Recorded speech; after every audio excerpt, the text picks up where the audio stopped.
Para darmos sequência à 4ª edição do Saneia Rio, o principal evento do setor de saneamento do Rio de Janeiro, teremos agora a nossa segunda mesa de debates, Gestão Metropolitana, Regulação e Clima. Eu convido agora para moderar essa mesa a diretora da ABS Rio de Janeiro e especialista em reuso de água, Micaela Midon. E para compor a mesa, eu convido Maina Coutinho, chefe de regulação da Agência Reguladora de Energia e Saneamento Básico do Estado do Rio de Janeiro. Lígia Maria Nascimento de Araújo, Superintendência de Regulação de Saneamento Básico da Agência Nacional de Águas e Saneamento Básico. Ana Haste, subsecretária de Recursos Hídricos e Sustentabilidade da Secretaria de Estado do Ambiente e Sustentabilidade do Rio de Janeiro. Miguel Alvarenga Fernandes e Fernandes, presidente do Conselho Regional de Engenharia e Agronomia do Rio de Janeiro. Monique Melo, diretora de Mudanças Climáticas e Sustentabilidade da Ordem dos Advogados do Brasil. Boa tarde a todos. Boa tarde também quem está nos assistindo de forma virtual. Antes de iniciarmos aqui o nosso painel, queria deixar aqui um agradecimento e uma homenagem, porque a gente vem aqui a um evento, você chega, um evento bonito, claro, com debates técnicos, mas tem muito trabalho por trás que, muitas das vezes, a gente não vê.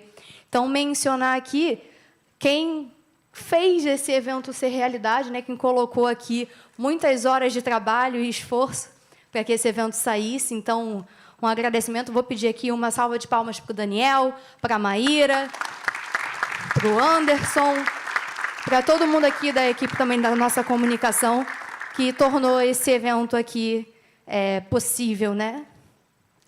Bom, não vou me alongar muito, porque acho que a discussão aqui vai ser grande, né, e rica, então acho que vou deixar para a gente poder ir comentando ao avançar aqui do nosso painel. Convido agora para a primeira palestra, né, para começar a discorrer um pouquinho sobre gestão metropolitana, regulação e clima. Saiu o retorno aqui para a gente. Mas saiu do palco também, estou colocando o seu slide. A Lígia Maria, que está aqui representando a Ana, que vai falar aqui um pouquinho para a gente da parte da regulação nacional, assim que o nosso slide estiver disponível. Boa tarde. Eu queria agradecer o convite para estar aqui e saudar aqui o nosso painel na pessoa do Miguel, o único homem da mesa. E eu trouxe aqui alguma informação. Ao longo desses últimos 5 anos, né, depois da promulgação da Lei 14.026, em 2020, alterou o marco do saneamento com algumas, vamos dizer assim, inovações. E eu queria... Tem como passar? Não, né? Tem um passador aqui.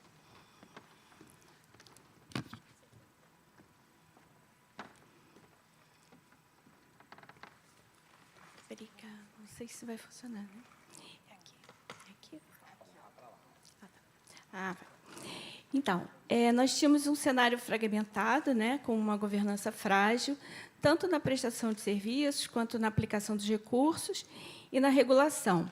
A gente tem uma cobertura insuficiente ainda, né, do saneamento, do atendimento, parte sem ganhos de escala, sem padrão de qualidade também, a prestação dos serviços. Essa era a situação.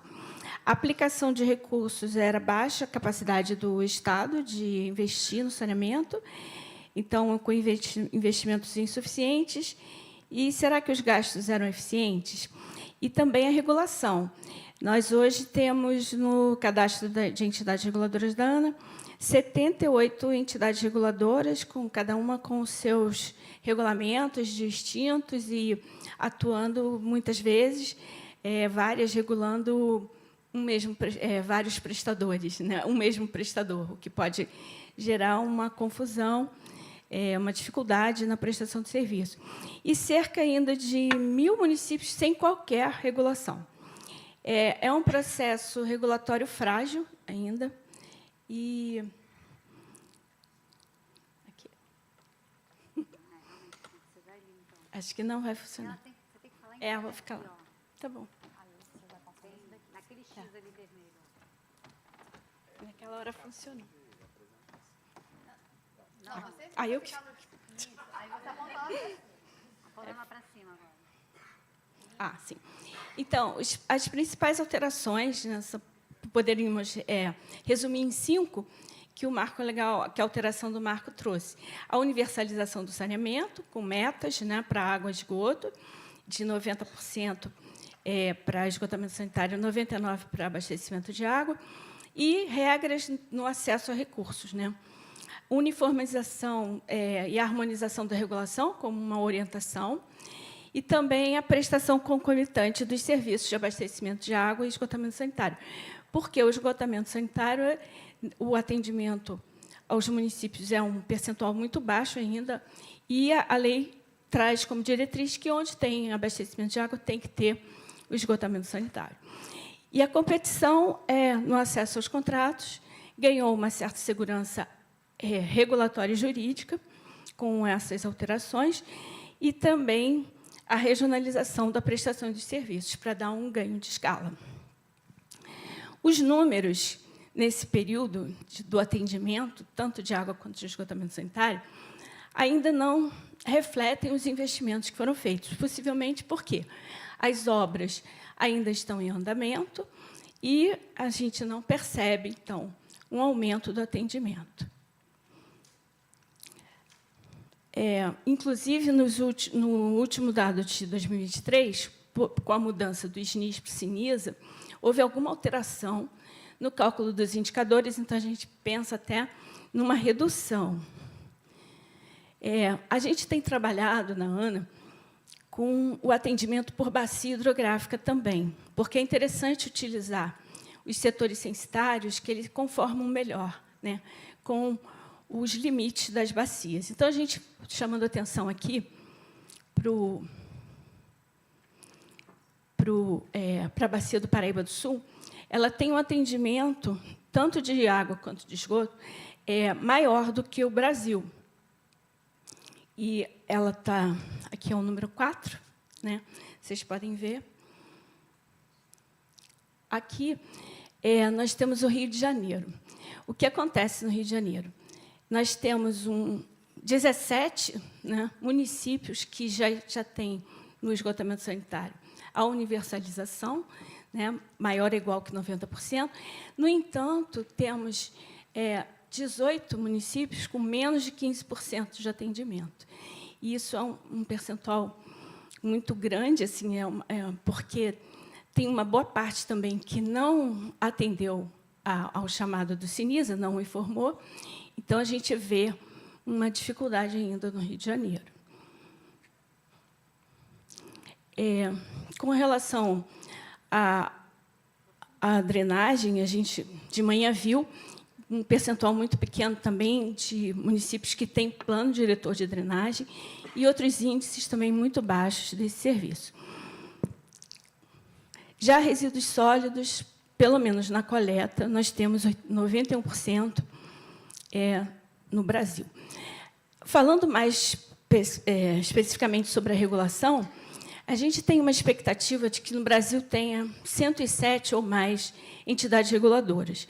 Mas, com mais informação sobre elas no nosso cadastro da entidade reguladora da ANA, nós temos 78, sendo 31 municipais, né, 15 intermunicipais e 22 estaduais. Dessas entidades, a gente vê que eles regulam aproximadamente 4.880 municípios.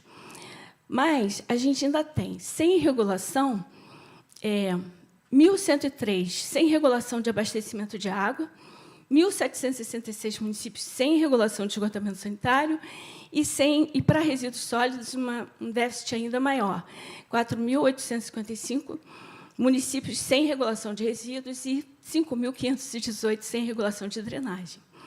No caso do Rio de Janeiro, a gente também vê que tem 19 municípios sem regulação de abastecimento de água, dos 92, né?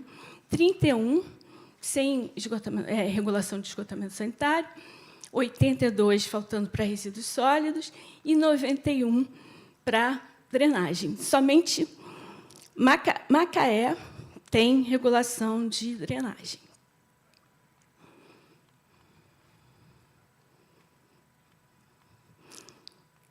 Os números do Cinisa são meio parecidos. Com relação à uniformização regulatória, por meio das normas de referência que a ANA tem que publicar, né, pela mudança que houve na sua lei de criação, trazendo essa atribuição, nós temos todo um procedimento de publicação na agenda regulatória para dar transparência a esse processo. Sempre um ciclo de 2 anos. O tema de saneamento tem tido aproximadamente 12 subtemas para cada 2 anos, né? Desse período, agora, temos também 12. E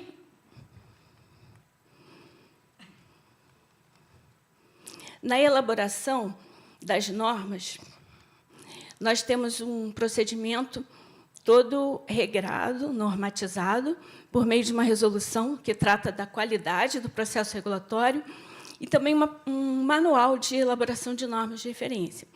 Esse processo dura aproximadamente 18 meses e nós já publicamos...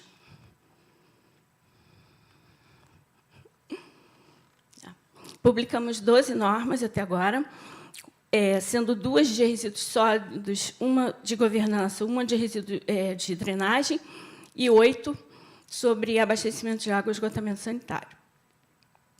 Dessas, eu destaco aqui como muito importante a norma NR8, que trata das metas progressivas de universalização.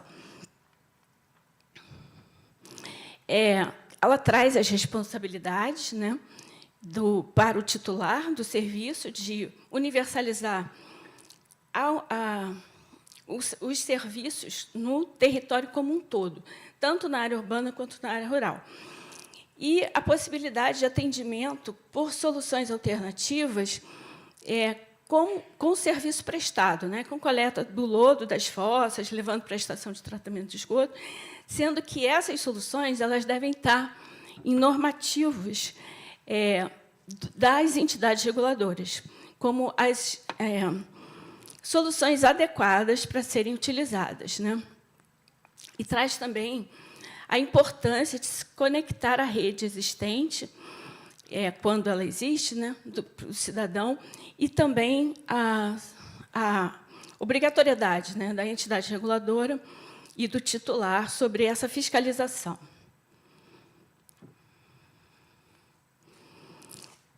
A ANA também tem que acompanhar o cumprimento das metas progressivas por meio de um sistema de avaliação desse avanço, que deve ser preenchido pela entidade reguladora para todo o território de cada município. Como, ao longo desse tempo, como foram os leilões, né? A competição do acesso aos contratos. Houve 85 leilões desde 2020, com 253 bilhões de reais. Hoje, mesmo após esse tempo, foram investimentos tímidos para universalizar todo o país. A gente necessitaria de mais, de 2024, entre 2024 até 2033, de 45 bilhões por ano. E essa aplicação dos recursos, né, a média dos investimentos anuais, então, tem que aumentar. O aumento dos investimentos a gente não vê ainda refletido nos índices de cobertura, muito possivelmente porque ainda estamos um pouquinho longe das metas, né? As obras ainda em andamento. E um risco com relação à regulação, não tendo regulação nos municípios, fica difícil obter recursos públicos. Não é o caso do Rio de Janeiro, do município do Rio, mas a gente tem ainda muitos municípios no estado do Rio em situação de necessidade de investimento. é obrigatória, né, a regulação e o cumprimento das normas para obter os recursos. Os desafios da prestação de serviço, na capacidade de cadeia de suprimento talvez não seja suficiente, e os profissionais qualificados, também uma preocupação aqui para o Miguel, poucos engenheiros se formando, né? E a questão de reuso do efluente tratado como estratégia para a redução do consumo, redução das perdas, foi muito falado aqui na distribuição, serviços de manejo de resíduos sólidos ainda com dificuldades, né, na estruturação, principalmente na eliminação dos lixões e também na implantação da cobrança, né, de tarifa. Os serviços de drenagem também incipientes, requerendo implementação, e a norma 12 da ANA pode ajudar nessa implementação, na estruturação do serviço. Bem, falando de mudanças no clima, né, que são desafios adicionais. A ANA fez um estudo, em 2024, que ele foi lançado, mostrando que há uma expectativa de redução da disponibilidade hídrica em várias bacias hidrográficas, sendo que, na do Paraíba do Sul, a redução não é tão significativa como nas demais áreas do país, né? Mas, mesmo assim, uma redução de 30% a 40% para 2040. E o que, então, a gente pode fazer para se preparar para isso, né? Preparação para as secas. Acompanhar a previsão sazonal, que hoje é possível. Eu vou mostrar depois o que nós temos de recursos para isso. Necessidade de adaptação das captações, as redundâncias de mananciais, também foram falados aqui, essas soluções. Uma expectativa de ondas de calor, o consumo de água pode aumentar. Então, muita atenção ao uso racional da água, redução das perdas de água. E o que é a adaptação? Adaptação... Posso pegar mais? Adaptação, então, são iniciativas e medidas, né, para reduzir a vulnerabilidade dos sistemas naturais frente aos efeitos atuais e esperados da mudança do clima. E aumentar a resiliência das cidades, né? Isso é importante.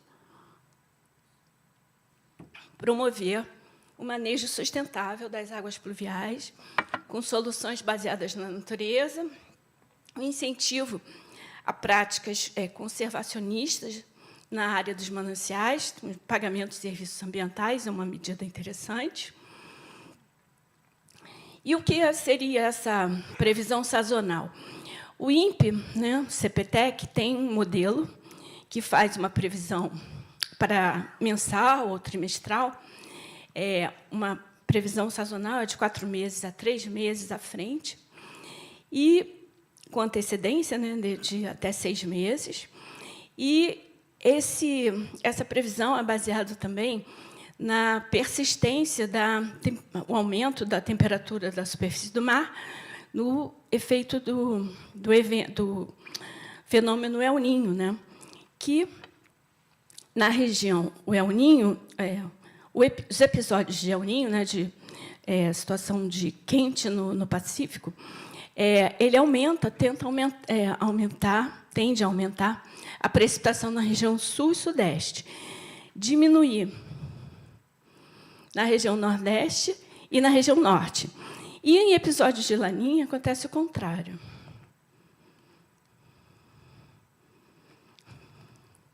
Não consigo sair do X. X é quase mágico. Eu tenho que ficar parada aqui. No caso do... O que acontece no Sudeste, assim, mais ou menos onde a gente está, na Bacia do Paraíba do Sul, Bacia do Cantareiro, chove com El Niño ou Laninha, e não chove nos anos neutros, que foi o que aconteceu naquele período de 2012 a 2015. Então, é possível sempre saber, com uma antecedência razoável, assim, de talvez 5 meses, se tem a confirmação de um El Niño ou Laninha. E, por isso, seria possível, então, ter medidas de contingência para se preparar para uma seca ou inundações. A ANA produz um trabalho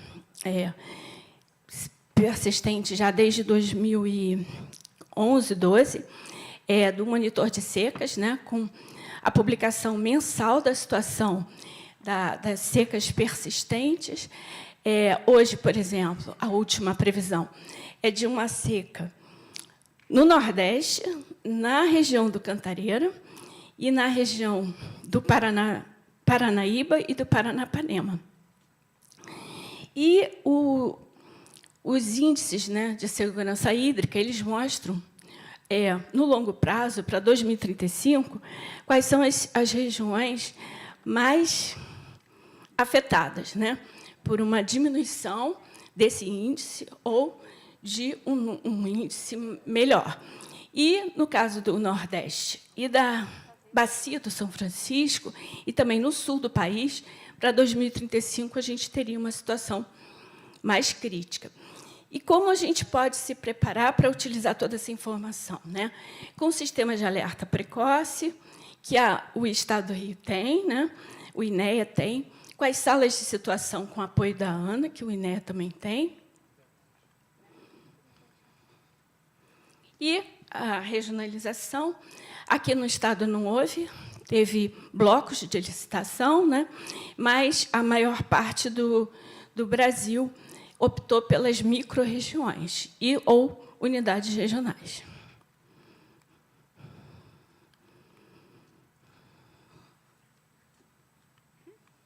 Bom, e o que é necessário, então, para universalizar o saneamento? O engajamento dos titulares, que é realmente quem decide, quem vai fazer uso dos recursos, quem vai planejar e tomar as providências, seja para licitar ou prestar diretamente o serviço, para termos também planos municipais de saneamento básico bem elaborados, atualizados, e o cumprimento das metas, também pelos titulares e prestadores. A gente precisa acompanhar esse cumprimento, porque 2033 está muito próximo já, né? Temos apenas 8 anos pela frente, e a gente precisa saber como isso está andando. A regulação tem que ser eficaz, tem que ter governança, tem que ter quadros capacitados nas entidades reguladoras, além de o titular também instituir a regulação nos municípios que ainda não têm. Recurso para investir, né, na expansão, mas aí é preciso ter projetos também para poder apresentar para os organismos que investem, que têm a disponibilidade do investimento, e o envolvimento de toda a sociedade, para querer se ligar à rede onde a rede existe. Muita gente prefere continuar com as suas soluções alternativas, o que é contra a lei, mas isso ainda existe.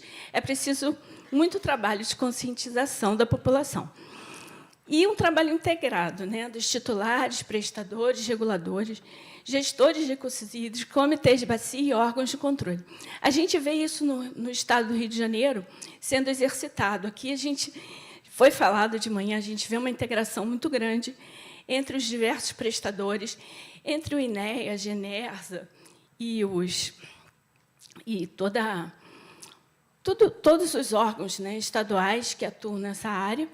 E isso é muito interessante, porque a gente vê a coisa acontecendo pelo lado da integração.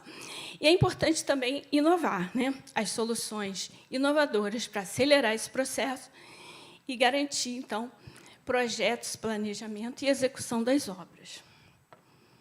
Acho que o Estado do Rio é um exemplo bom dessas medidas todas sendo implementadas. O negócio é preciso mesmo. Bom, encerra para mim. Por favor, encerra para mim. Muito obrigada. Estou disponível para perguntas. Parabéns, Ju. Obrigada, Lígia. Obrigada, Lígia. Agora, antes de passar aqui a palavra para fazer alguns comentários rápidos, a gente sabe da importância da ANA, ainda mais, como você falou, o Rio é um excelente caso, modelo aqui dessa integração. E aqui, como representante da ABS, a ABS se propõe a ser esse espaço também de integração das concessionárias, é por isso que estamos aqui hoje, integrar não só os concessionários, mas como integrar os atores, como você bem falou. Então, a gente tem aqui essa mesa também super plural, a Genersa, a ANA, CEAS, os conselhos, exatamente porque o saneamento é multidisciplinar e ele precisa ser tratado dessa forma, a gente precisa estar discutindo para que a gente possa avançar. Realmente, as metas são bem desafiadoras para 2033, mas a gente precisa caminhar, mesmo que difícil, mas a gente precisa caminhar e caminharmos juntos é muito melhor. Vou fazer outros comentários depois, vou passar agora a palavra aqui. Já estávamos no encerramento, eu não sabia, já estávamos até em ritmo de festa, com música. Passar aqui a palavra agora para o presidente do CREA, do Conselho Regional de Engenharia e Agronomia do Estado do Rio de Janeiro, o engenheiro Miguel Fernandes, para a sua apresentação. Vou caçar o X aqui do chão também. Boa tarde, gente, tudo bem? Boa tarde, boa tarde, boa tarde.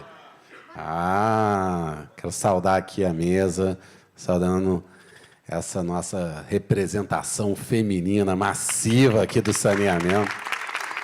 Lígia, Mainá, Micaela, Ana, Monique, mulheres que ajudam a vencer esse desafio que ainda persiste em pleno século XXI no nosso país, da gente garantir que chegue o serviço de saneamento para toda a população.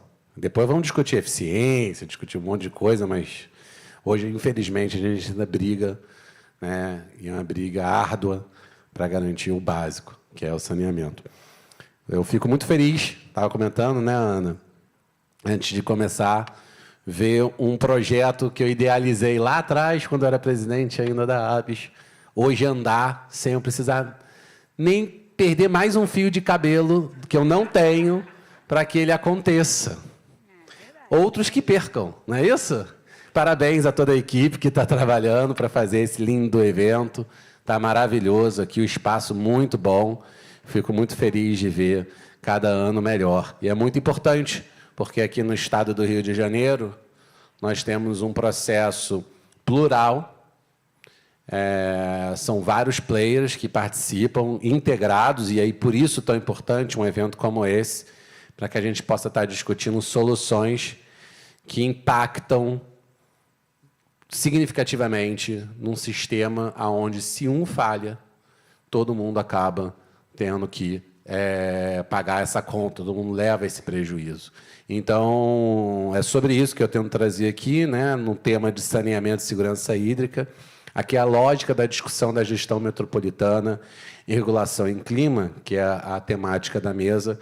Eu tento provocar aqui, não como presidente do CREA, né, o qual estou hoje, mas principalmente como um profissional do setor, né? Aqui tem diversos colegas que eu identifico, adoro vir no Saneia Rio, porque é sempre um momento que a gente encontra, né, os nossos colegas de labuta aí, que militam e brigam pelo avanço do saneamento do nosso estado, do nosso país, e a gente tenta fazer uma reflexão, trazer algumas ponderações para os tomadores de decisão, para aqueles que podem estar à frente do processo.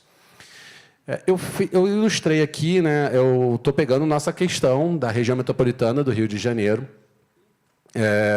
Hoje ela é composta por 22 municípios, eram 21, virou 22, foi incluído Petrópolis, mas, essencialmente, 70% da população do nosso estado encontra-se ali no entorno da Baía de Guanabara, que é basicamente uma única bacia hidrográfica que não tem nem de perto água para abastecer esses 12,5 milhões de pessoas.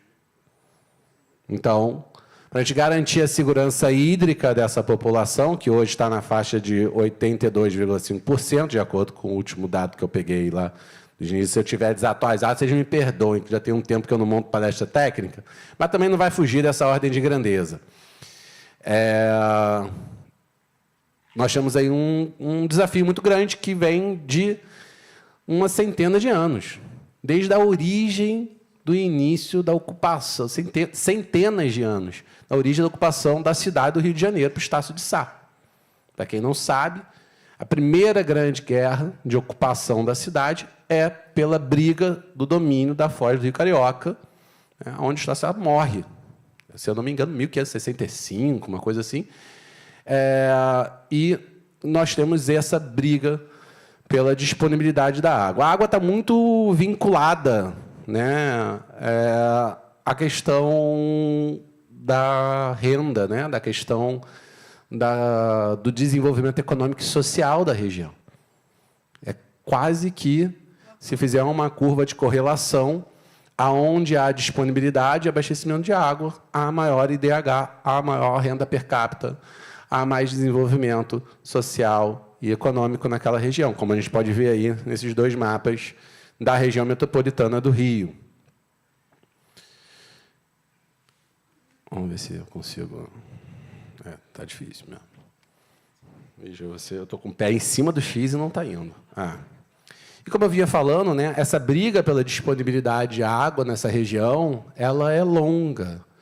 Se no começo da história da cidade do Rio de Janeiro nós falávamos sobre as fontes localizadas, que algumas até hoje ainda funcionam, né, como, por exemplo, ali no Alto da Boa Vista, e, com o tempo, foi se ampliando a busca por novas águas, novas fontes de água cada vez mais distantes, como o sistema Acari, que funciona até hoje, na Serra do Tinguá, ali, para quem conhece o norte de Nova Iguaçu e Duque de Caxias, são as famosas linhas pretas. O sistema Lages, que aí já é uma obra muito interessante, se aproveitando de um sistema com função de geração de energia. Os engenheiros da época utilizam aquela água para abastecer o tão capital do Brasil e depois estado da Guanabara, fazendo uma primeira transposição de bacia. Depois, sistema Santa Cecília, que vai abastecer o Guandu, que é um rio artificial, que garante, né, praticamente o abastecimento de todo o lado oeste da Baía de Guanabara, onde está a maior parte da população. Do lado leste, também é uma obra semelhante, é uma obra de drenagem, né, de retificação de rios, feito para combate à malária na década de 50, que é utilizado, né, essa união de rios, e para garantir que aquela região não fique encharcada, é utilizada essa água também para abastecer o outro lado da Baía de Guanabara, ali na Grande Niterói, que pega São Gonçalo, Niterói e Itaboraí. Esse sistema, reparem que cada vez buscando água mais distante, mas que interrompe ali, na década de 50 e 60, a lógica de ampliação da busca por água. A gente vive, desde então, né, apesar do aumento populacional crescente, eu vou pegar onde está a maior concentração de população, que é do lado oeste, com a mesma quantidade de água disponível, basicamente. Então, você tem aí, né, um crescimento do sistema até a década de 80, com a ampliação do Guandu, né, você tinha a Veta, que é a antiga estação do Guandu, e depois ela duplicada com a Neta, mas a manutenção do mesmo manancial, que é uma dupla transposição, né? Você tem uma transposição do Paraíba do Sul para o Rio Guandu e depois do Rio Guandu para a bacia da Baía de Guanabara, através do sistema que vem pelo túnel canal, ou então até pela adutora da Baixada, mas abastecendo toda essa região aqui, que cresce vertiginosamente. Isso pode ser visto, né, essa distribuição, nesse outro mapa, quais são essas proporções que a gente fala sobre um sistema que é completamente integrado e que tem uma lógica de crescimento conforme a sua história, de ocupação, das questões políticas, das distribuições do espaço, e que uma parte depende integralmente da outra, né? Então, é fundamental a gente considerar isso quando a gente discute segurança hídrica, né? Se falha um mecanismo nessa história, é o suficiente para impactar em todo o resto. Vou dar um exemplo. Uma ruptura de uma adutora num bloco X, impacta no sistema em todos os outros blocos. E aí a população já não entende se a culpa é da A, de B, de C, de D, de E. Nós mesmos, técnicos da área, muitas vezes entramos em discussões de forma incorreta. E é confuso mesmo, porque é complexo, o sistema é completamente integrado e a segurança dele parte de uma política que enxergue dessa forma como um todo, e não de forma separada, apesar da administração ser separada. A contaminação, por exemplo, de um manancial por algo exógeno, que não tem nada a ver com o setor de saneamento, inclusive, também vai impactar, como aconteceu, por exemplo, ano passado, lá na captação do Imunana Laranjal, por tolueno, que obrigou a fechar quase uma semana, uma crise de proporções gigantescas que foi combatido por profissionais que estão aqui hoje. E a população sentiu pouco o efeito. Eu usei, né, na imprensa, quando eu fui falar, depois eu fui acusado de estar fazendo terrorismo, mas não é terrorismo, não. Que quando o FBI ou a CIA evita um ataque terrorista, a população acha que não tem risco, porque ela não enxergou o impacto do que aquilo significava. Mas foi evitada uma catástrofe. A pessoa só enxerga quando acontece, que é quando falha esse combate de uma ação dessas proporções. O que aconteceu ali foi algo semelhante a isso. Estamos falando de aproximadamente 2 milhões de pessoas que podiam ter ficado sem água. Ou pior, né? Ter sido envenenada pela água. Então, a gente fala de algo muito sério, que o trabalho sério de engenheiros profissionais do setor, garante a segurança e, se falhar, o risco que a gente coloca uma população inteira. E o impacto da mudança climática também, né? A gente fala aí das altas temperaturas, das condições extremas, que impactam também em todo o sistema. E, às vezes, impactam num trecho no sistema. Eu nem coloquei aqui, mas falta de luz, não falta é manchete. Falta de energia elétrica, que vai impactar também, pode impactar num local que vai dar efeito em outro. Então, eu vejo, muitas vezes, uma simplificação, principalmente quem não é da área. Uma pena que a gente não trouxe para cá Ministério Público, Tribunal de Contas, porque é importante eles tomarem ciência dessa amplitude e tentam, às vezes, simplificar a discussão, que não é simples, mas que é necessária que a gente sempre tenha uma avaliação do grau de risco que a gente está exposto. Então, isso aí são matérias, né? São artigos que falam sobre essa questão da insegurança hídrica. Alguns eu tive a oportunidade de escrever. Vocês devem recordar, ainda há alguns anos atrás, quando eu era ainda presidente da ABS, teve um problema seríssimo de apagão, de falta de energia elétrica por falta de redundância no Amapá. E a grife maior que aconteceu no Amapá não foi a falta de energia, foi a falta de água, que ocorreu pela falta de energia. E o grande dilema é que não havia redundância no sistema de fornecimento de energia da ilha, né? do Amapá. E nós temos uma situação semelhante aqui no estado do Rio de Janeiro. 90% da água do lado oeste é pendurado num sistema e praticamente 100% do lado leste é pendurado no outro. E não tem interligação. O sistema de São Paulo, por exemplo, isso não acontece. A gente normalizou algo que é absurdo, que a gente chama de parada de manutenção do Guandu.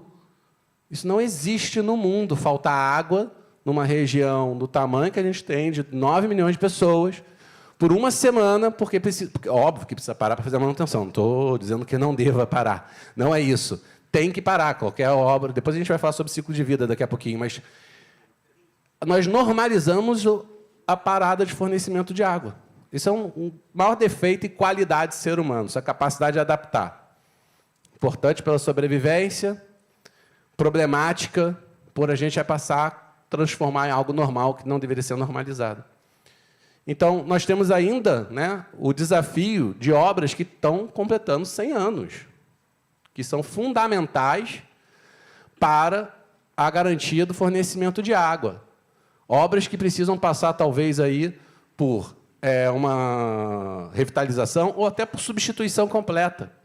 E, para que isso seja possível, nós precisamos discutir sobre redundâncias no sistema. A garantia da segurança hídrica na gestão metropolitana, eu estou ciente, eu estou terminando, fique tranquilo, é o último slide.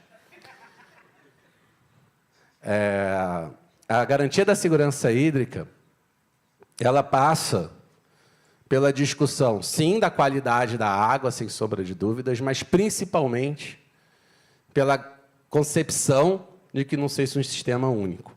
É assim no mundo inteiro e não é assim na região metropolitana do Rio de Janeiro.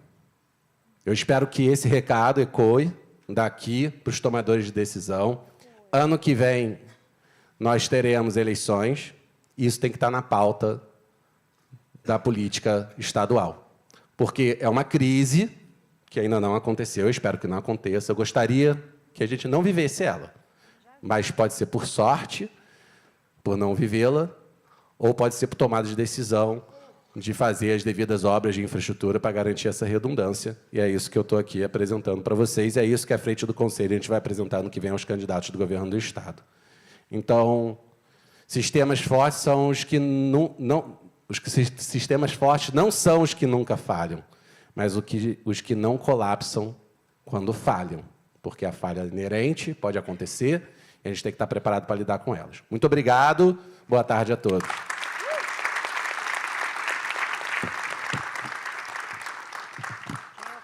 Presidente Renato, você percebeu que eu estou controlando, né? Você me deu uma missão quando me pediu aqui para moderar o painel. Inclusive, agradecer aqui o convite de estar aqui com essa mesa tão, primeiramente, feminina, majoritariamente, mas tão rica e... Nossa, não sei nem como descrever, são tantas pessoas incríveis que estão aqui, que tenho certeza que vocês estão aproveitando bastante. Acho que a fala do Miguel complementa muito o que a Lígia começou a apresentar, ela mostrou um panorama mais macro, né, do Brasil, colocando ali alguns pontos com relação ao Rio de Janeiro. Uma informação importante, todos os dados que ela apresentou ali, quando ela mencionou os NIS, o Sinisa, eles estão disponíveis para que a gente possa consultar, e é importante que a gente consulte, que a gente esteja sempre acompanhando a evolução desses serviços, até mesmo para que a gente tenha base na hora de cobrar, né? Colocando aqui o que o Miguel deixou aqui de mensagem, para que a gente possa sair daqui, a gente precisa conhecer o nosso sistema, então, também, né, a palavra aqui do Miguel, trazendo esses dados referentes ao Estado do Rio de Janeiro, que muitas das vezes quem não é da área não tem noção de como é complexo o nosso sistema e de os grandes desafios que nós temos. Então, se complementa muito aqui a fala dos dois. Continuando o nosso painel, convido agora, né, passo aqui a palavra para Monique Melo, para que ela possa... Porque, ai, meu Deus, que isso? Não... Eu vou ter que ir para o X. Vai! Todo mundo precisa ficar na mira do Daniel alguma hora. Eu, com um bebê de 5 meses, é uma benção estar sentada. Uma salva de palmas, realmente. É uma mesa feminina. O Miguel está aqui por causa de cota mesmo. É cota. Com certeza. Apoiada essa cota aí, né? Brincadeiras à parte, passa a palavra. Então. Fique à vontade. Se você quiser falar sentado, se você quiser ficar no si. Sentada porque eu vou usar o celular para minha cola. Sem problemas. Você está privando o público de te admirar um pouquinho mais, mas fica à vontade. Obrigada, Micaela. Então, eu agradeço a todos, né? Agradeço pelo convite. É minha primeira vez no Sanear Rio, né? Como palestrante. Eu estou muito feliz aqui. E eu escrevi já muitos artigos sobre saneamento básico, né? E é a primeira vez que eu estou realmente com as pessoas, né? Apesar do meu marido que está aqui, ele foi uma das pessoas que elaborou o marco legal do saneamento. Então, ali, ó, aquele dali. Então, nós como operadores do direito, né? Nós vemos isso cotidianamente, né? A questão do saneamento básico.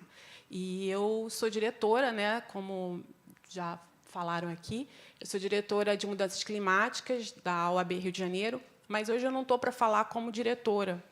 Eu sou advogada ambiental, mas eu estou como pesquisadora da Fiocruz aqui. Eu resolvi falar um tema que eu estou pesquisando lá, né? Inclusive está indo para Portugal a nossa palestra, está bem legal, a gente está encaminhando para lá nosso laboratório. Eu acabei de entrar num laboratório muito legal.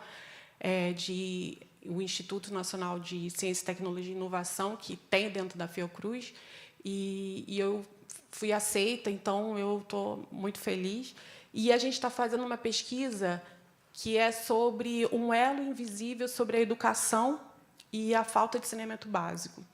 Porque é muito interessante, porque como isso não aparece normalmente nos dados, é algo que ninguém fala, a questão da educação e a falta. O que faz a evasão escolar? Lá, a gente fez o programa, eu estou elaborando, né, sou uma das pesquisadoras, eu e mais 2 professores, e meu projeto é sobre a dignidade escolar. Como nós descobrimos que a evasão escolar, claro, tem outros determinantes sociais, por óbvio, mas um deles é a falta de saneamento. Então, muitas crianças acabam não absorvendo direito todo o conhecimento. A produção de conhecimento é muito ruim, porque eles não conseguem absorver mesmo, porque eu faço biociência e saúde lá, então eu vou tentar agora falar de uma forma mais tranquila. Os alimentos, eles, conforme vai tendo diarreia por conta da falta de saneamento, eles não conseguem absorver por conta da falta de vitaminas. Então, isso não aparece nos dados. Então, lá, nós fizemos esse estudo, a gente está fazendo esse trabalho, e cada vez mais aparecem coisas mais absurdas e que não conseguimos ver no dia a dia. Então, essa parte social, a parte educacional, como o saneamento básico faz falta. E outro dia, eu conversando com uma outra advogada, eu não vou falar o nome, por questões... Não vou dar o nome do santo. Estava eu conversando, e ela falou assim, ela era pedagoga também, né? E aí, a gente conversando, ela falou assim, não, mas você tem certeza disso? Porque eu não tenho conhecimento disso. Eu falei, como assim? Não é porque as nossas crianças não passam por isso que outras não estejam passando. A realidade aqui é uma, mas e as outras localidades? Então, ela achou um absurdo. Ela, não, mas traga os dados e os prefeitos, como é que vão lidar com isso? Eu falei, aí a sugestão dela foi a seguinte, vamos chamar médicos para que eles orientem a lavar as mãos. Aí eu falei para ela, tem lugares que não tem água, como é que vai ensinar a lavar a mão? Então, assim, há algo que não está muito bem na cabeça dessas pessoas que está acontecendo de fato. Como a falta de saneamento ela atinge uma questão tão lógica, tão básica, e que realmente ninguém olha. Eu fiquei muito assustada com isso. Uma pedagoga falando isso, foi uma profissional do direito, né? Mas, enfim, isso só foi para contar uma anedota mesmo. Mas outra coisa que eu também me assusto muito na diretoria é o seguinte, todo mundo está falando de mercado de carbono. Nossa, quando é para falar de mercado de carbono, todo mundo aparece. Mas todo mundo adora falar sobre isso. Mas é uma questão tão acima que a gente não resolve as coisas mais elementares, saneamento básico. Então, assim, é algo assustador. Todo mundo quer falar das coisas mais... vamos não sei o quê, vamos ver a questão dos catadores de babaçu lá da Amazônia, vamos falar sobre o mercado de carbono. A Bolsa de Valores verde virou moda lá na diretoria. Só que a coisa mais elementar, a água que sai da nossa torneira, a questão da saúde, como bem disse Miguel, a questão da contaminação. Imagina a contaminação por tolueno, como não seria? Imagina a gente beber água com um problema dessa natureza. Então, é algo que assim, a gente não existe mercado de carbono se a gente começar a pensar sobre isso. Então, assim, eu acho que a gente precisa colocar como prioridade algumas coisas que não estão sendo colocadas. Essa é a minha opinião como advogada ambiental e uma pessoa que trabalha diretamente com essas questões. Mas, voltando para a história da Fiocruz, isso que a gente descobriu lá nessas pesquisas é muito interessante. Então, a gente está elaborando o estudo, depois eu posso compartilhar, posso passar para a Micaela passa, a gente está divulgando isso lá em Portugal. Então, assim, vai ser muito legal. O estudo está crescendo, ainda está em fase ainda de estudo mesmo, a gente está coletando dados, fazendo toda uma pesquisa e começando a trazer isso para que as pessoas possam olhar a educação também nesse sentido da saúde, né? E o primeiro, e saneamento é cidadania. E o primeiro ato ecológico, de fato, é a educação. Então, a gente precisa realmente olhar o saneamento básico, de fato, como algo elementar e que sustenta a sociedade. Sem saneamento básico, não há saúde. Então, está muito interconectado. Então, além de qualquer outra coisa, a minha opinião é sempre voltada para a cidadania, que é o saneamento básico. Então, eu já não demorei, fui rápida e... Não, de jeito nenhum. Aqui é eficiência. Eficiência energética, né? A gente não é, né? Então, muito obrigada a todos. Foi só realmente uma conversa muito rápida e eu passo a palavra agora.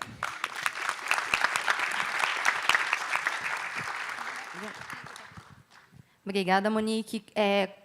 O Miguel trouxe um mapa que mostrava exatamente essa correlação, né, do Índice de Desenvolvimento Humano, do IDH, da região ali metropolitana do Rio de Janeiro, com o sistema de saneamento, né? Então, isso vai, né, corroborar aí o que você falou, de que realmente a gente precisa... As pessoas não têm essa ideia de como chega a água na casa delas ou para onde vai o esgoto. Muitas das vezes, as pessoas acreditam fielmente que elas possuem um sistema de esgotamento sanitário na casa dela, simplesmente porque ela não vê para onde vai.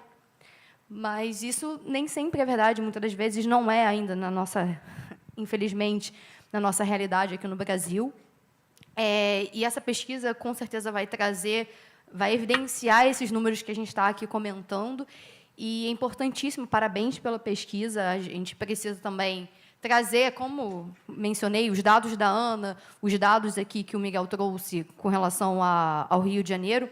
A gente precisa dar visibilidade a esses serviços que, muitas das vezes, são serviços invisíveis. As pessoas não sabem de onde vem, não sabem para onde vai, então elas não conseguem valorizar aquele serviço, valorizar os profissionais que estão por trás desses serviços, que somos nós, né, todos que estão aqui hoje para discutir a importância de termos o saneamento básico para todos, porque como você falou, às vezes é tão básico para aquela pessoa que ela não consegue perceber ou visualizar um ambiente onde aquilo ali não exista, que não chegue para alguma pessoa. E, infelizmente, muitas pessoas ainda sofrem com isso. Muitas pessoas não têm acesso à água e muito menos acesso ao esgotamento sanitário. Então, novamente, parabéns pela pesquisa e obrigada por ter aceitado estar aqui conosco no painel. Continuando agora o nosso painel, passo agora a palavra para a Ana Aiste, para que ela também possa enriquecer aqui o nosso debate. Opa, boa tarde. Boa tarde. O pessoal está super acordado, né? Aquele tempo do almoço já passou, já deu para acordar de novo. Bom, gente, cumprimentando aqui a mesa, cumprimento o único representante masculino na mesa, Miguel, meu querido amigo, cumprimento todos na mesa. A gente está fazendo o contrário, né? Quero agradecer também ao Renato pelo convite. Renato foi incansável. Certamente, dessa vez, quem perdeu alguns cabelos foi o Renato, né? Mas deixar o abraço do Bernardo, nosso secretário. Ele está com o governador, não pôde estar presente, mas eu estou aqui tentando representar da melhor forma possível. Eu sou subsecretária de Recursos Hídricos e Sustentabilidade da SEAS, e eu gostei muito da sua fala, Monique, porque você trouxe o tema da saúde, né? E existe um nexo muito grande entre água, clima e saúde. Eu vou falar um pouquinho sobre isso. Mas eu quero começar trazendo um dado de um estudo que acabou de ser lançado agora, dia 28, pelo Trata Brasil. Não sei quem já teve acesso a esse estudo. Mas esse estudo traz um número que é muito impactante. Ele coloca que a demanda por água tratada no país deve crescer 59% nas próximas 2 décadas. E impulsionado não só pelo crescimento da população e o avanço econômico, mas também impulsionado pela elevação das temperaturas.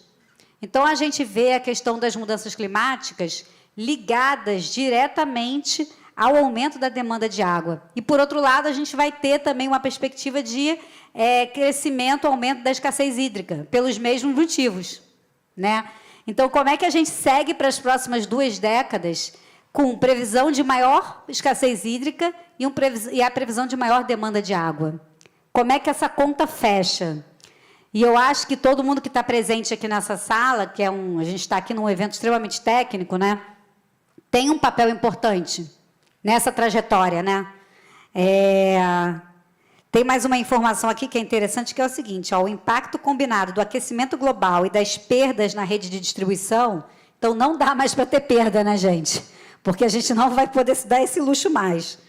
Que ainda chegam a 4 em cada 10 litros, pode transformar a gestão da água num dos maiores desafios nacionais nas próximas décadas.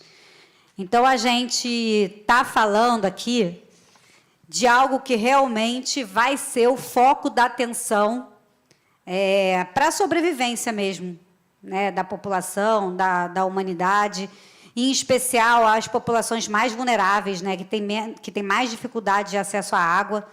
Então, eu acho que foi muito importante a gente ter um tema que linka clima, né, com a gestão das águas, porque cada vez a gente vai precisar falar mais sobre isso e a gente vai precisar ter mais dado e informação, porque a gente não faz gestão pública sem dado e informação. Né? Aquela coisa de para onde está indo o vento não existe. Né? A gente tem que ter dado, tem que ter informação, tem que ter monitoramento, e isso é algo que ainda é um processo em construção. Né? Eu estou vendo presente aqui o Cauê, que é o nosso diretor da DIRSEC, e Cauê sabe bem isso, né, Cauê? No dia a dia, o trabalho dele é coletar informação diariamente sobre a gestão hídrica aqui no estado do Rio de Janeiro, e é sempre algo que a gente precisa ainda de muito investimento, muito recurso, muita tecnologia embarcada, então é algo que ainda precisa ser muito desenvolvido, não só no estado do Rio de Janeiro, mas no Brasil como um todo, né? E aí, eu quero falar um pouquinho da nossa Baía de Guanabara. A nossa Baía de Guanabara, e aí eu vou chegar na fala do Miguel também, né, na redundância. A nossa Baía de Guanabara, ela vem, né, vivendo um momento de recuperação, de regeneração muito grande, a partir da concessão do saneamento. A concessão do saneamento, ela viabilizou uma nova perspectiva de desenvolvimento, não só ambiental, mas também de inclusão social e também de desenvolvimento econômico sustentável. Aí, gente, vamos botar a palavrinha sustentável, porque senão a gente vai se manter no mesmo ciclo, né? A gente tem que sair desse ciclo perverso e entrar no ciclo da sustentabilidade. E a concessão do saneamento permitiu isso, né? Vem permitindo isso. A gente tem praias que não eram balneáveis, e não sou eu que estou dizendo isso, é o Cauê, ele que mede isso lá, que voltaram a ser balneáveis, né, Cauê, depois de 14, 15 anos. Todo mundo aqui que está da área já está acompanhando isso. Quem foi no Flamengo? Quem foi no Flamengo no último mês? Quem foi na Praia do Flamengo? Lá. Eu mesma não fui ainda. Caribe e Carioca. Estamos quase lá. Chegaremos lá. Mas está balneável, né? A gente tem um outro problema, gente. A gente tem um outro problema, que é um problema mais sério, que é a questão dos resíduos sólidos agora, que a gente tem uma água balneável, mas quando a gente chega, a gente se depara com resíduo sólido e a gente tem a sensação da poluição ali, né? Então, a gente ainda não tem a sensação de uma água despoluída, limpa, porque a sociedade, o morador, o turista, ele vai à praia e o resíduo sólido está ali presente. Então, a gente precisa trabalhar cada vez mais de forma integrada o tema do saneamento, né? A gente estava conversando aqui, né, representante, a Lígia, né, representante da Agência Nacional de Águas, falando sobre saneamento integrado, e a gente aí tem um passo muito importante para dar ainda no governo do Estado, que é o trabalho, já em parceria com os municípios, para a questão dos resíduos sólidos, né? A concessão do saneamento está caminhando, a gente está tendo resultados já muito rápidos. A Baía de Guanabara, não sei se o número certinho é esse, né? Mas ela se renova metade da água dela a cada 17 dias. Então, se a gente fechar a torneirinha do esgoto, a própria natureza, ela faz o seu trabalho, mas resíduo sólido ainda é uma área onde a gente tem muito o que desenvolver, né? a gente conseguiu chegar na concessão do saneamento através de um trabalho de governança com os municípios gigantesco, né? A gente tinha a Câmara Metropolitana, cadê o Bruno Sasson? Tá aí, ó. A gente tinha a Câmara Metropolitana, né? Que depois virou o Instituto Rio Metrópole, e a partir da formação do Instituto a gente formalizou aqueles 22 municípios que o Miguel apresentou dentro de uma governança metropolitana.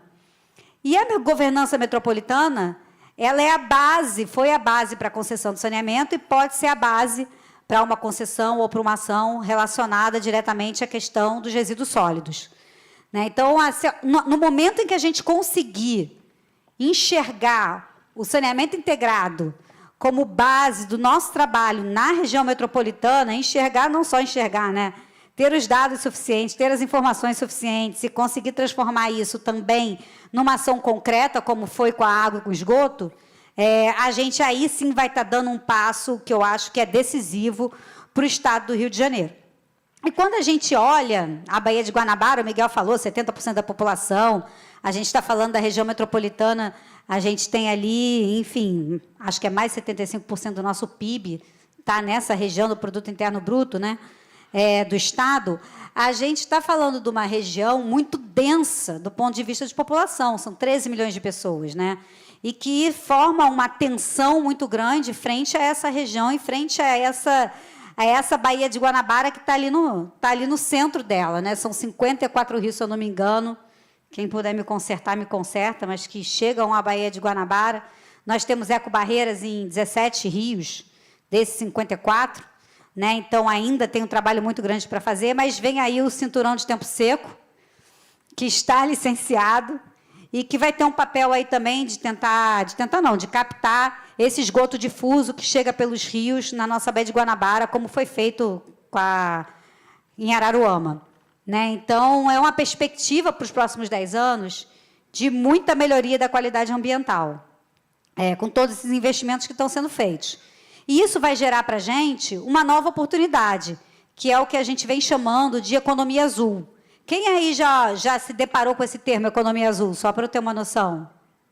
Tem uma galera que já se deparou. A economia azul, gente, é a economia atrelada aos recursos hídricos com foco em sustentabilidade, né? Então, a gente contratou a OCDE para fazer um estudo aprofundado sobre o potencial da economia azul na região metropolitana do Rio de Janeiro. Em a gente alcançando a universalização do saneamento, a perspectiva é que se gerem 24 bilhões em novos negócios nos próximos anos, nos próximos 20 anos. Né? Então, em 2033, a gente chegando na universalização, a gente tem uma perspectiva aí de desenvolver novos negócios. Só para vocês terem ideia, se a gente pegar a Baía de Guanabara, a gente tem hoje pouquíssimos passeios turísticos na Bahia. Eu mesmo não vou falar com quem também, não vou contar com quem, mas eu estava na Baía de Guanabara com uma autoridade, 2 autoridades, e um saco plástico prendeu na hélice da lancha. E nós ficamos por mais de 1 hora parados no meio da Baía de Guanabara, porque a gente não conseguia tirar o saco plástico da hélice da lancha. Não vou contar. Mas, gente, como é que você leva, né? Como é que você faz um passeio turístico? E vamos dizer, eu vou dizer para vocês, né? Porque eu sou carioca, não, mas é mais bonito que Sydney, é mais bonito que São Francisco, é mais bonito que Tizapica. Onde vocês quiserem ir, a Baía de Guanabara é a mais bonita, né? E o pessoal, quando chega na Baía de Guanabara, chega no porto da Baía de Guanabara, vai para as praias. Ninguém fica na Baía de Guanabara, né? A gente podia estar investindo em taxi-boat, transporte aquaviário, enfim, esporte. Imagina a quantidade de esporte e lazer que pode acontecer nessa Baía. Então, quer dizer, é uma perspectiva de desenvolvimento de negócios azuis, como a gente chama, de economia azul, muito grande e de geração, em especial, de trabalho e renda. Porque a gente está falando de empresários, pequenos empresários, médios empresários, economia da praia, quer dizer, uma economia toda nova que está surgindo agora na Praia do Flamengo, a partir da volta da balneabilidade, na Praia de Botafogo. Então, isso tudo que está acontecendo traz de volta a força do Rio de Janeiro e traz de volta a possibilidade de uma melhoria da qualidade de vida da população, né? E aí, se eu olho para a Baía de Guanabara, eu tenho o oeste da Baía de Guanabara ali recebendo água do Guandu E eu tenho o leste da Baía de Guanabara com o Imunana Laranjal, e que sofre, todo ano sofre, né? Todo ano sofre a quase escassez hídrica, né? A gente chega ali, a crise não aconteceu, a gente chega sempre na fronteira dessa crise, da possível falta de água no leste da Baía de Guanabara. Então, pensando nisso, né, e faz parte da concessão, é uma ação com Águas do Rio, faz parte do edital de concessão, que é uma solução que precisa ser planejada para a região do leste da Baía de Guanabara. Então, nós aprovamos, né, já tem alguns anos, o peixe, que chama assim carinhosamente, né, Lívia? Estou vendo Lívia daqui, Lívia participou desse processo. Ela começou esse negócio lá na secretaria. O peixe, que é o Plano Estadual de Segurança Hídrica. E o peixe foi assinado há 2 semanas atrás. Então, nós estamos iniciando a construção do Plano Estadual de Segurança Hídrica. Foi assinado com a COP, lá com o Marcelo Miguel e com o professor Canedo. E esse trabalho que a gente vai fazer agora tem um primeiro caderno, que é o caderno do leste da Baía de Guanabara. Então, a primeira ação que a gente vai fazer vai ser olhar para a segurança hídrica do leste da Baía de Guanabara. E por que isso é muito importante? Além, claro, né, é importante porque segurança hídrica é importante, mas, além disso, né, o peixe ele é uma condição dentro do edital da concessão, junto a Águas do Rio, para esse investimento que vai ser realizado para a segurança hídrica no leste da Baía de Guanabara. Então, o resultado do peixe vai ser fundamental para a decisão desses investimentos. E aí, gente, eu convido todos vocês para participarem desse processo. O peixe não vai ser criado, escrito por 3 pessoas. A gente vai fazer vários workshops, várias reuniões de escuta, porque ele precisa trazer todo esse conhecimento plural e técnico e dessas organizações todas que fazem parte dessa governança das águas, né? E, em especial, os comitês de bacia.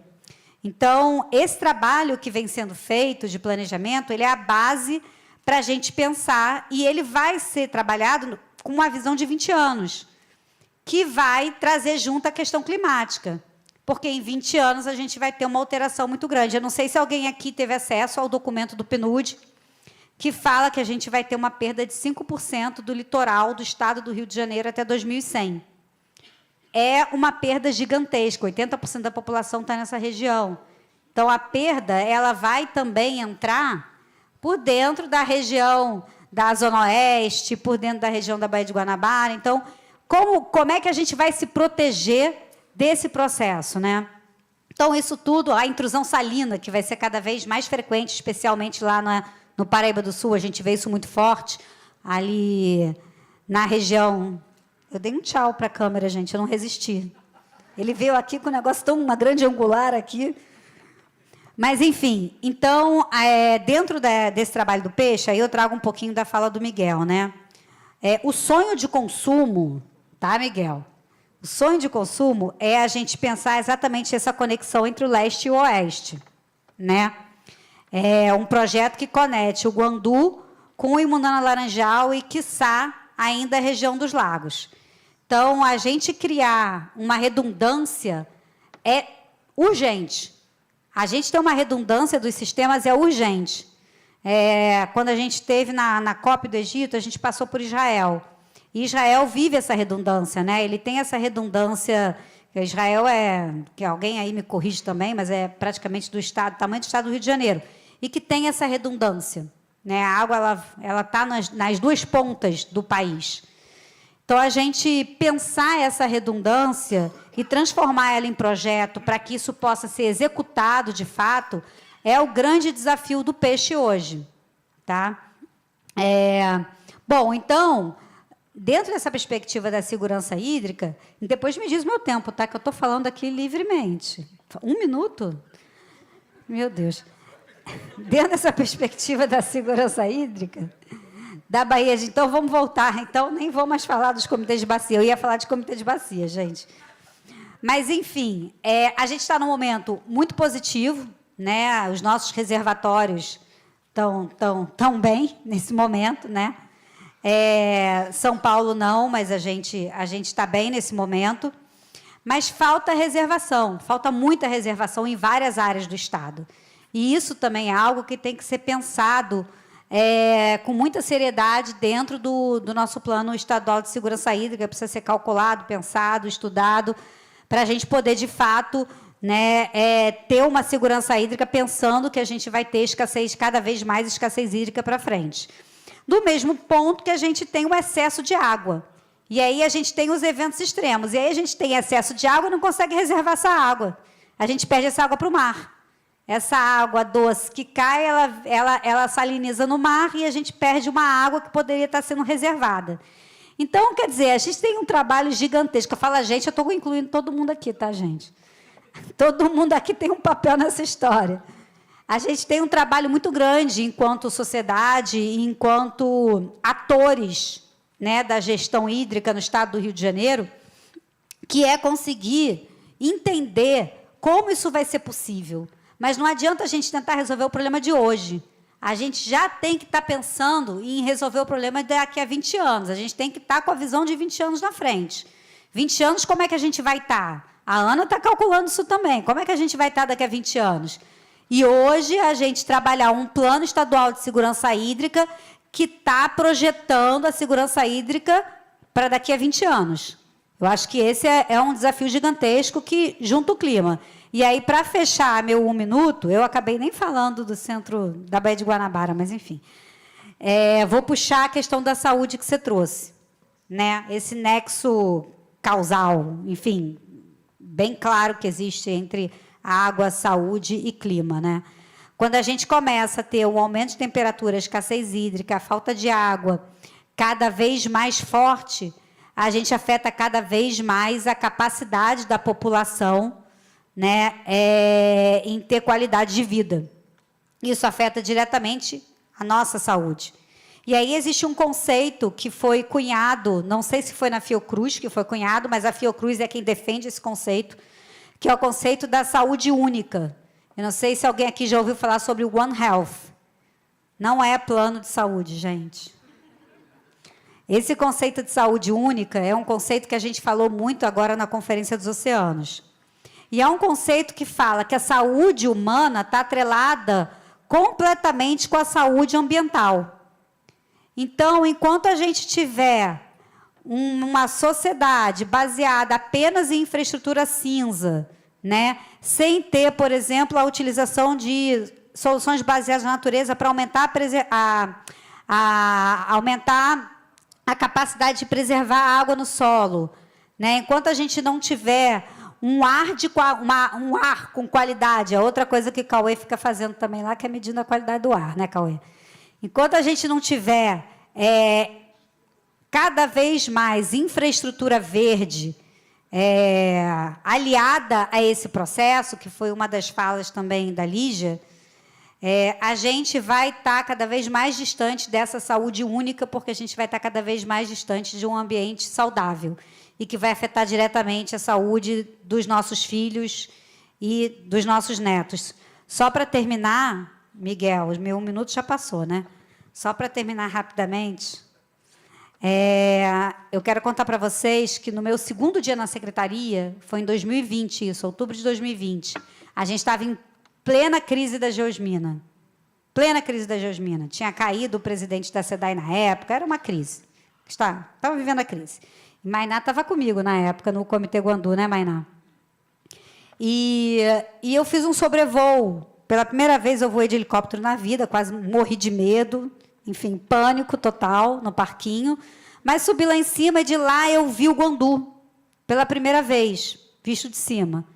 E eu vi lá o Rio Queimados, poços queimados com aquela água negra descendo, né, para o Lagoão. E eu vi, gente, impossível resolver isso. Como é que a gente vai resolver esse problema? E aí, quando você vai na Eta Guandu, a água sai completamente própria para consumo. É uma água potável própria para consumo, de altíssima qualidade. Eu falei, como é que isso acontece, né? Qual é esse processo? A gente precisou reunir Comitê Guandu, SEDAI, CEAS, INEA, Comitê de Bacia, para encontrar uma solução para a geosmina. Graças a Deus, de lá para cá, a gente não ouviu mais falar disso, né? Controlada Geosmina lá. Mas, independente disso, e lá a gente vai ter, a Águas do Rio vai construir a estação de tratamento de esgotos de queimados. Mas, independente disso, eu cheguei em casa à noite, e meu filho estava com 3 anos, 4 anos na época, ele me pediu um copo d'água. E eu fui no filtro e dei água para ele. Na hora que eu entreguei a água para ele, eu estava no meu 2º dia na secretaria, eu senti como se fosse aquele, sabe, soco no estômago. Eu falei assim, caraca, eu estou falando de salvar a vida, eu estou falando de vida. Porque eu estou podendo dar um copo d'água para o meu filho depois da água que eu vi, da onde, né, essa água foi transformada em água potável. Então, gente, assim, a gente está falando realmente da continuidade da nossa presença no planeta, no final das contas, né? Sem água potável, água limpa, um ecossistema saudável, a gente não tem uma saúde única. E eu acho que a gente está trabalhando aqui não só para receber o nosso salário no fim do mês, mas para proteger as nossas crianças, para proteger a nossa família, enfim, e dar continuidade nesse trabalho. Então, o peixe é uma ferramenta importante para a gente agora no governo do Estado, e todo mundo que está aqui está convidado a participar. Depois, eu vou encaminhar para a ABS, para o CREA, enfim, para as instituições, o e-mail para contato, para que a gente possa, quando tiver as atividades mais de trabalho mesmo, os workshops, etc., convidar a turma que veio aqui no evento. Tá bom? Gente, obrigada. Um abraço. Obrigada, Ana. Você trouxe diversos dados, como a Lígia, o Miguel, o Nick, e a ABS ela se propõe a ser também um espaço de divulgação desses números, para que a gente possa levar conhecimento sobre saneamento, não só para quem é da área, mas especialmente para quem não é, para quem nunca viu como é a água do Rio Guandu antes da captação, para quem não sabe como chega a água na torneira. Então, a ABS tem desempenhado brilhantemente esse papel de divulgação de dados e trabalhar também com os jovens, né? A questão da educação. A ABS tem um núcleo voltado para jovens, que é o JPS, que o trabalho que a gente tem feito esse ano, o Renato está aqui também, não me deixa mentir, é de divulgar esses números, de trazer os jovens, de passar um pouquinho do que a gente conhece, do que a gente sabe, para os jovens de 18 a 35 anos. Aí vem a discussão, mas depois de 35 anos não é mais jovem. Não sou eu que estou dizendo isso, gente. A gente tem base. Tem alguns defensores que JPS é jovens para sempre. Tem esse viés também, eu sei.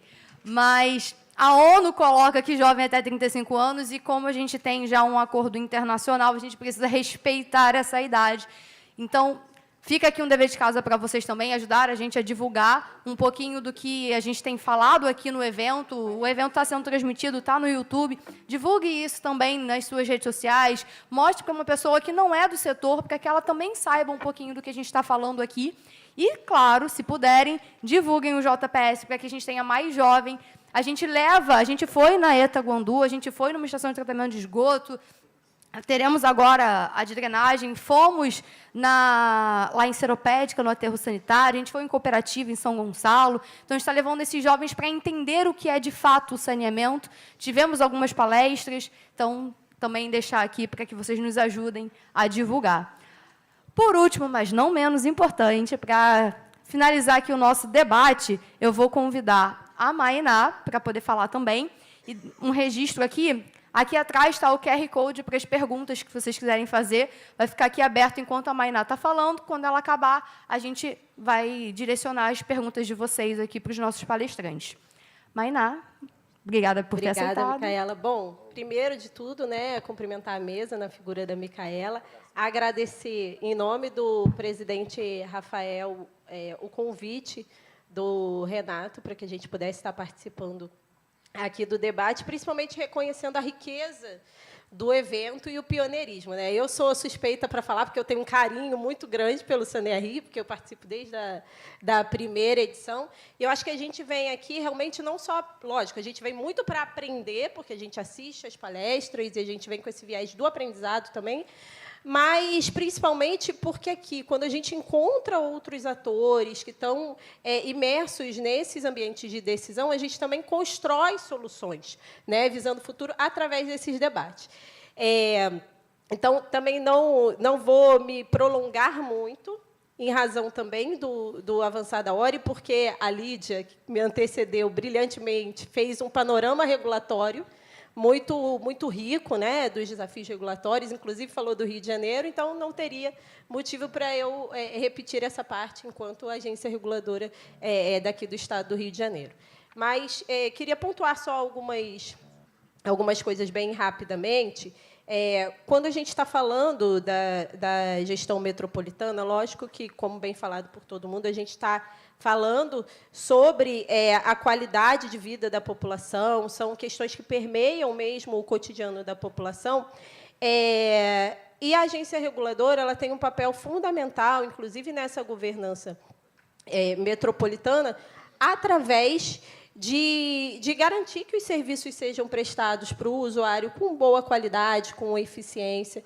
E, atualmente, a Genersa ela é reguladora tanto da parte de saneamento quanto da parte de energia, e também, né, de energia com foco no gás, tá, gente, até o momento, e também da parte dos consórcios dos resíduos sólidos, que é outro desafio aí grande que a gente enfrenta e que tende também a crescer em busca de soluções. Mas, focando na parte do saneamento, eu acho que essa questão da gestão metropolitana, a gente vê realmente que não se limita ali às fronteiras municipais. E o exemplo da água é o exemplo clássico disso, porque a água é captada no município, é tratada ali e abastece milhões de pessoas na região metropolitana, em outros municípios. Mas, principalmente, quando a gente chega com a variável clima, né, eu acho que esse panorama, que já tem uma complexidade natural, fazendo até uma conexão com a mesa, né, que a gestão metropolitana, o clima e a regulação, quando a gente agrega a variável clima, a gente agrega também um fator de maior complexidade para uma coisa que já tem uma complexidade natural. Então, isso é uma coisa que a gente precisa ter frequentemente uma adaptação regulatória para essa variável, como bem já exposto. E eu sempre fico pensando como que a gente pode fazer isso. Lógico, né, que nos contratos aí de concessão dos 4 blocos, a gente tem previsões contratuais importantes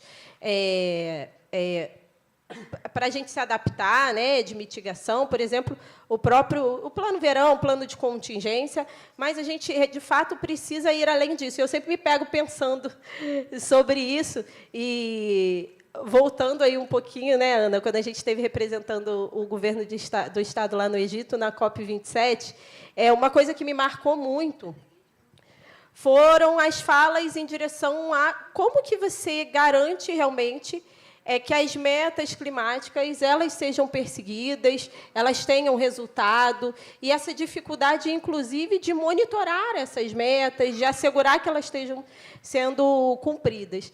E aí, nesse ponto, eu acho que, fazendo uma correlação, o governo do Estado deu um salto assim de qualidade, um super golaço, quando a gente prevê os indicadores ali para as concessões, né, os indicadores de desempenho, e esses indicadores eles agregam tanto as variáveis ambientais quanto as variáveis, né, de inclusão social, variáveis operacionais, índice de perda, por exemplo, e eles são feitos ali para serem, né, mensuráveis, para serem, inclusive, auditáveis, se for o caso, e com altíssima transparência.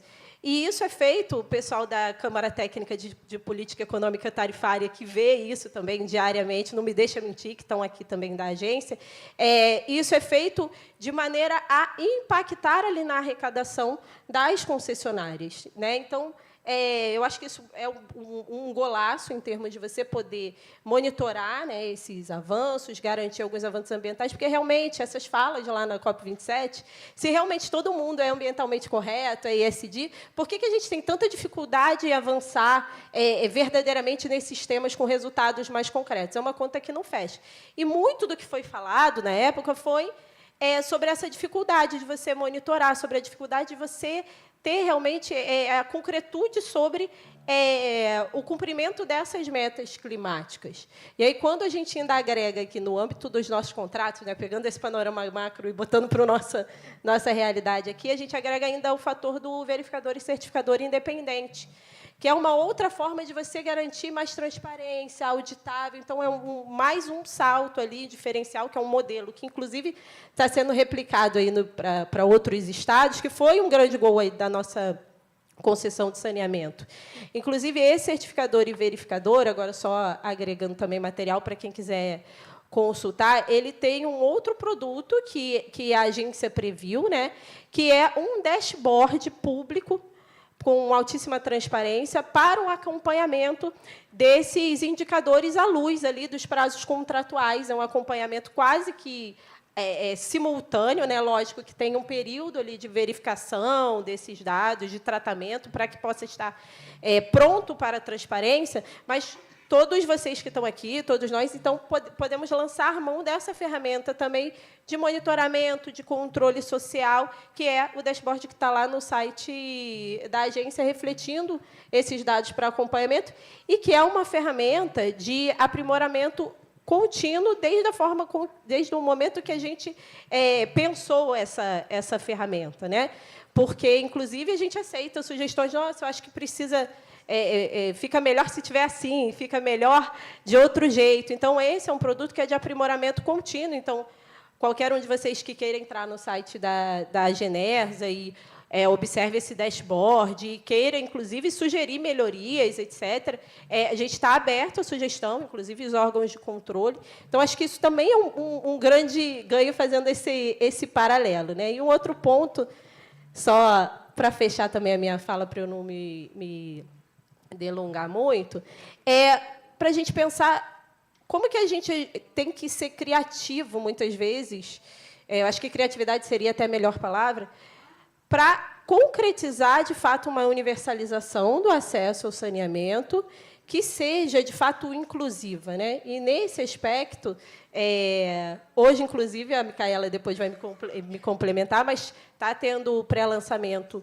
de um livro, qual eu também sou coautora, que fala um pouco sobre isso à luz do novo marco legal, que já não é mais tão novo, né? Mas a gente ainda fala novo marco legal, o qual eu sou coautora, e o artigo que eu fiz junto com o meu amigo Roskin, que está por algum lugar aí que eu não consigo enxergar, que foi vencedor do Prêmio Enéia do ano passado, falando justamente sobre isso, sobre agregar as soluções baseadas na natureza, de maneira com a ótica de construir uma universalização verdadeiramente inclusiva, agregando esse fator da sustentabilidade da captura de carbono. Então, a gente mensurou isso, vai estar, inclusive, nesse livro, então todos vocês também estão convidados. Eu acho que o recado que fica dessa mesa também, já fazendo um fechamento, é que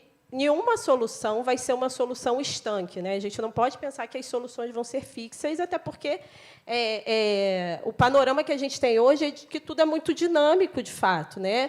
Lógico, quando a gente fala de gestão metropolitana, tudo já é muito dinâmico, mas com essa variável do clima, a gente acaba colocando também essa componente de dinamismo. Então, o importante é a gente não desistir de fazer funcionar.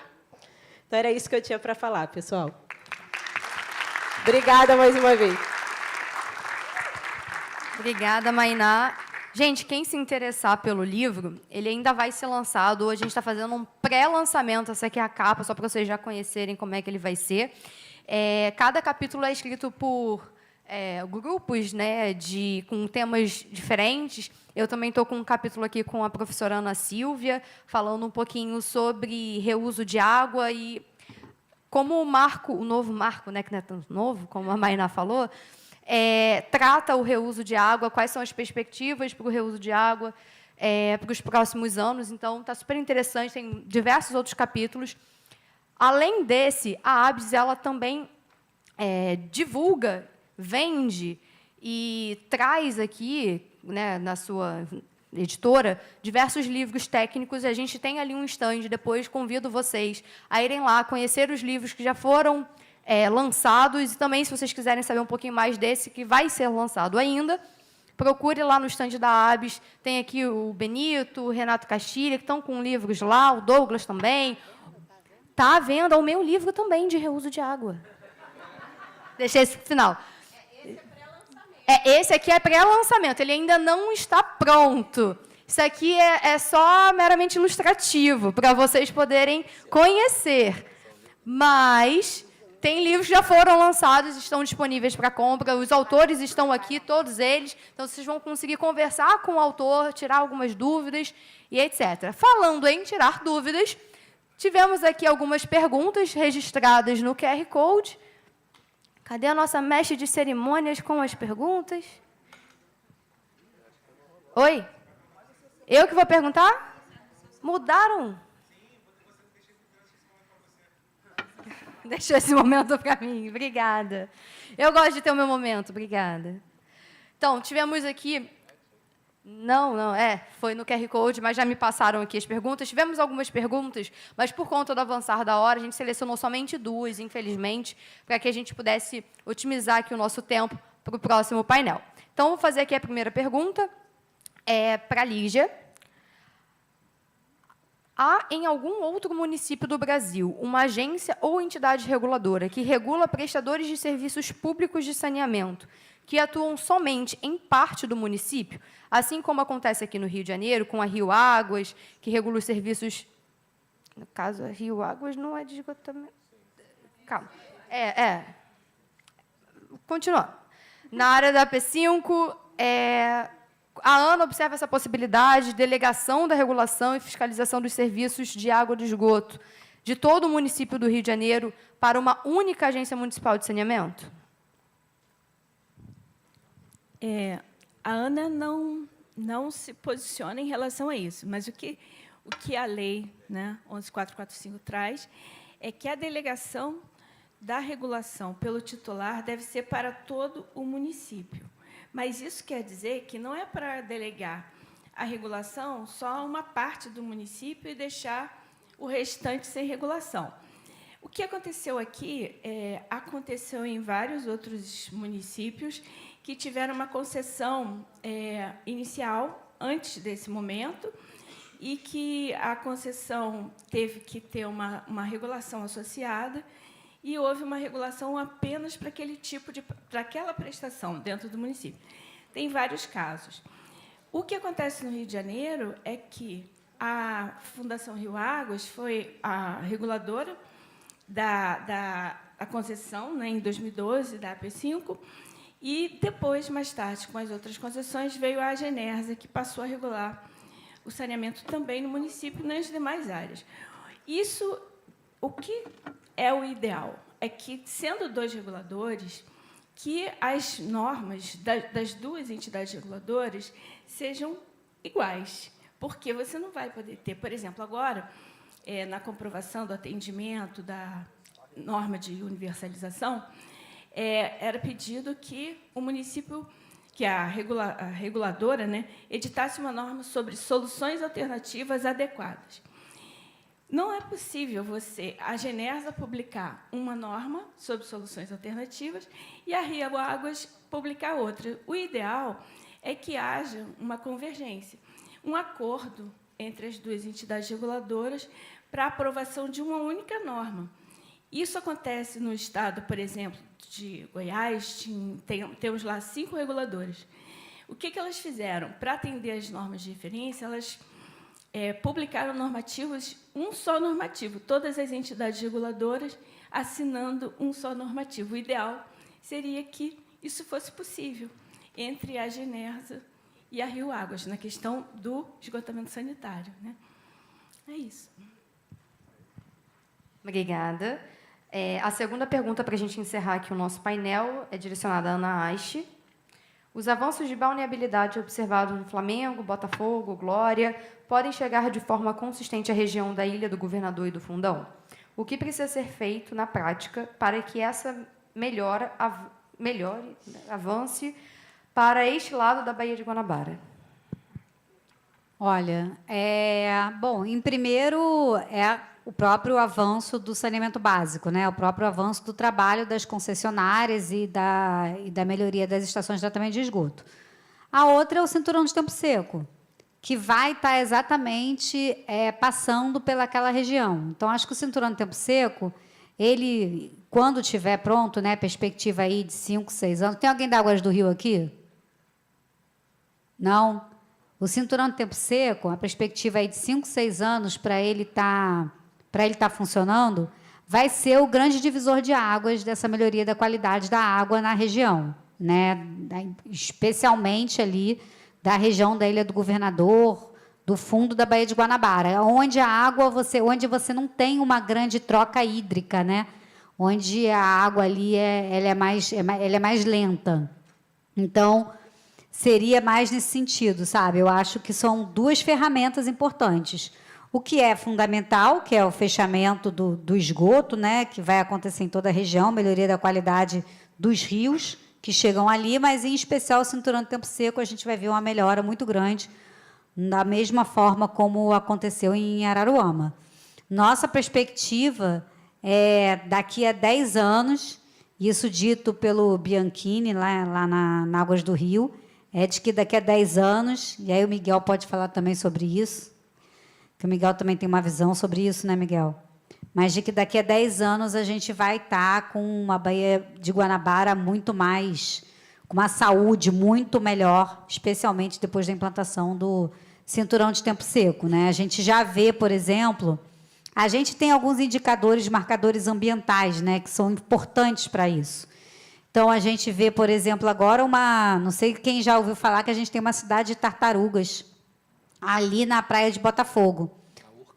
Na Urca, ali entre Botafogo e Urca, que é uma região que, enfim, antes a gente não tinha acesso, hoje a gente já consegue ter acesso e identificar. As tartarugas que estavam todas com tumor estão deixando de ter o tumor, né? Cavalo marinho, enfim, a gente vê golfinho entrando de volta na Baía de Guanabara para buscar pescado, baleia na Baía de Guanabara. Então, a gente vê a fauna retornando, né?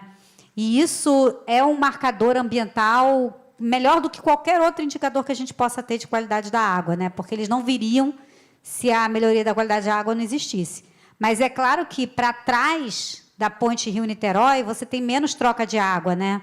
E aí, por isso que a gente, em especial, precisa do cinturão de tempo seco para poder viabilizar essa melhoria da qualidade. Mas, Miguel, gostaria também... Posso fazer pergunta para o Miguel? Gostaria de te ouvir sobre o tema. Bom, eu fico muito feliz desse tema, porque foi o primeiro tema do Saneia Rio, né? Quando não... Havia até uma incompreensão sobre o que significava o assunto. É uma estratégia onde talvez o maior indicador que a população perceba sobre a questão do sistema de esgotamento sanitário se dá pela maioria dos corpos hídricos. Isso é muito característico. Você pegar o censo, é que não saiu ainda o censo de 2023 com esse dado, até onde eu saiba, pelo menos até hoje.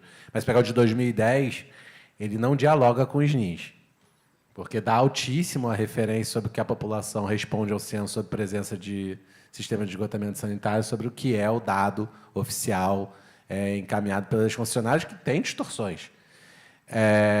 E a gente sabe que tem, porque hoje é motivo até de um tema hiperpolêmico, eu não vou trazer aqui, mas já trazendo, da questão do realinhamento, né, colocado pelas concessionárias junto à agência reguladora.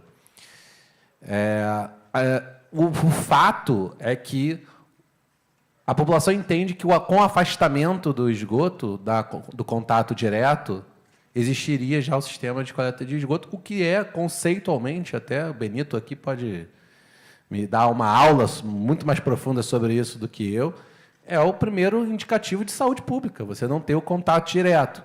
Então, se está na rede de drenagem, se está na rede de esgoto separador absoluto, é um conceito sobre a questão de como você vai operar essa rede, manter ela, garantir ali se vai ser com tensão trativa, né, para que tenha ali, não tenha os depósitos, sedimentação. Mas o fundamental nessa história é que você não vai ter o contato direto. Segundo ponto é esse esgoto ser tratado. Porque aí você não polui os corpos hídricos.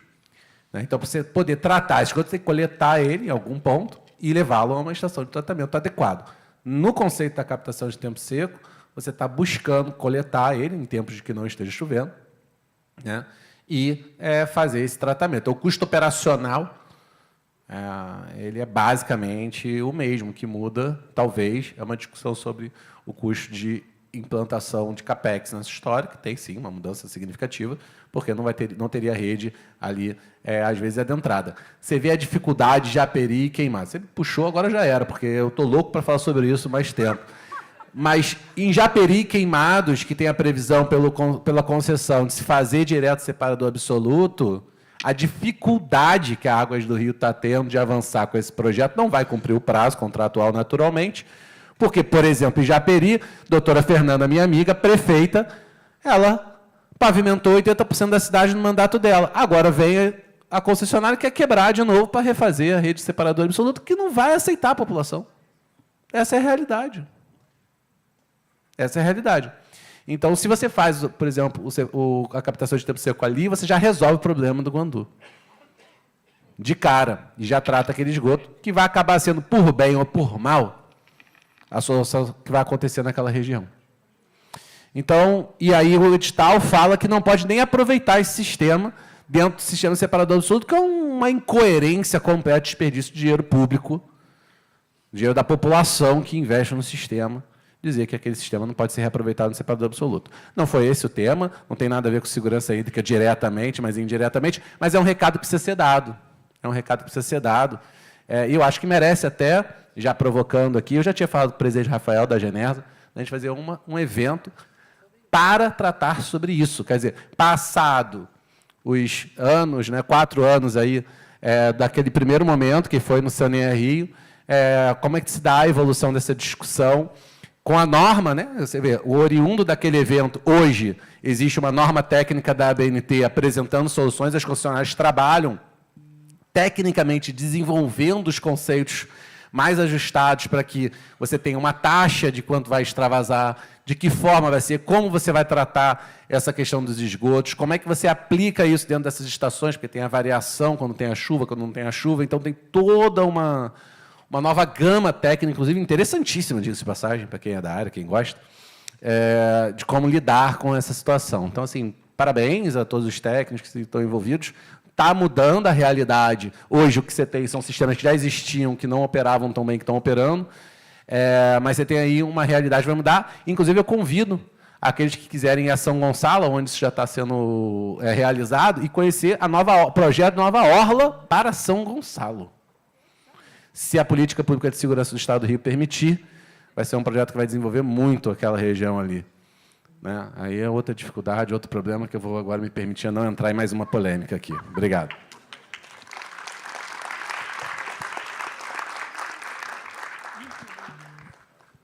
Agradeço a participação de todos. Com isso, a gente encerra aqui o nosso painel.